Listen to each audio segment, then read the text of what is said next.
79 years. That's the average lifespan of an American citizen. If you're in Japan, it's 83.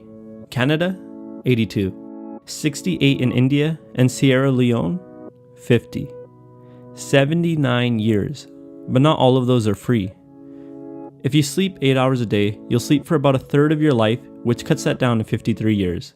If you're like 68% of American students, you'll study from kindergarten to grade 12 and then head to college right after. This takes 3 years worth of time from your life and brings the total down to 50.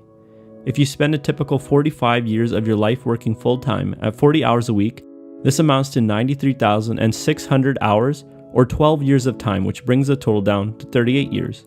If you retire at the current average age of 63, you'll spend about 16 years of your life in retirement, which might be nice, but some statistics show that 68% of people over the age of 65 suffer from some sort of disablement and require long-term care. So that's not exactly the freest time in your life.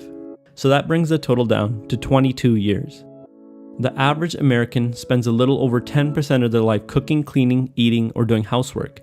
This amounts to 8 years of their life and brings the total down to 14 years. The average American will spend a bit over 2.5% of their life taking care of kids or family, which amounts to roughly 2 years and brings the total down to 12 years. I think most people will agree that those activities are fairly standard and usually considered non-negotiables. They're gonna happen in our lives. So that means we have 12 years worth of absolute freedom, right? Well, if you're a typical young adult, you spend about 5 hours a day on your phone, which amounts to 118,625 hours over your lifetime, or roughly 15 years. So there goes all your free time. Or maybe you're not like those young adults. You don't even have a phone. But if you're like the average American, you spend about 2.5 hours a day watching television, amounting to 57,933 hours over the average life, or 7 years. That would bring your total down to 5 years. But this is assuming you only watch 2.5 hours a day and that you start watching at the age of 15. So in reality, this number is probably a lot higher in the modern day. So it's at this point I should ask you, how do you feel? Did it make you sad, happy, shocked, or maybe angry? Because how you feel about this data is you telling yourself something important about your own life. What I didn't say is that yes, we're going to spend 12 years worth of time at work, but what if it's work that we love? If we spend the 8 years of our life involved in cooking, cleaning, and eating, preparing the best food, and maintaining good hygiene, we might be a lot healthier heading into retirement and not require long-term care. So those 16 years may actually be quite free. That time spent eating, are we mindlessly eating, or are we being present and enjoying the flavors in every bite? When we're taking care of our kids or family, are we thinking about what happened in the past or the future, or are we indulging in the present and making new memories? Are we truly enjoying the time we spend on our phones, or are we mindlessly scrolling through an infinite loop of articles, videos, and information?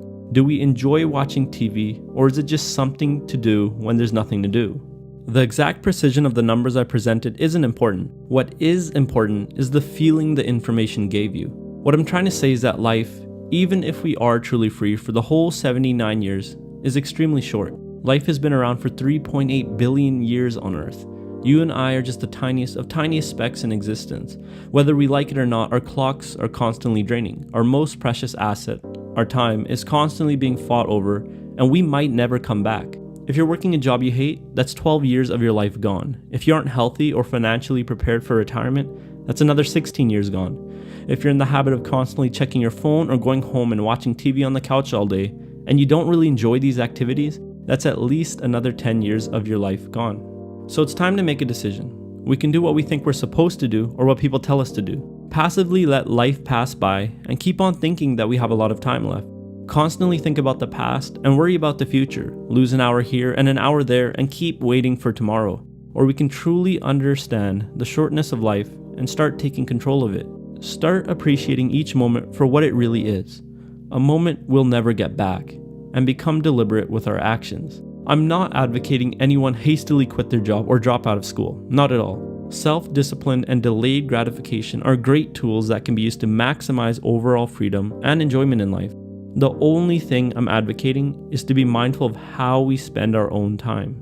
Let's go back to that average value of 12 years of freedom for a second. That amounts to 105,120 hours. Assuming that the 10,000 hour rule is correct, if you use those 12 years of free time perfectly, you could become world class in about 10 different activities. That's crazy, and I've never heard of anyone doing that, and it's probably because humans aren't capable of being that efficient. But if you have at least one big dream in life, I hope you're constantly moving your life towards that and don't care about what other people have to say, because you legitimately don't have the time. But if you focus on your craft and are mindful of your time, I don't think there's any reason you can't become world class in at least one thing. Life's too short, and you never know when it's going to end.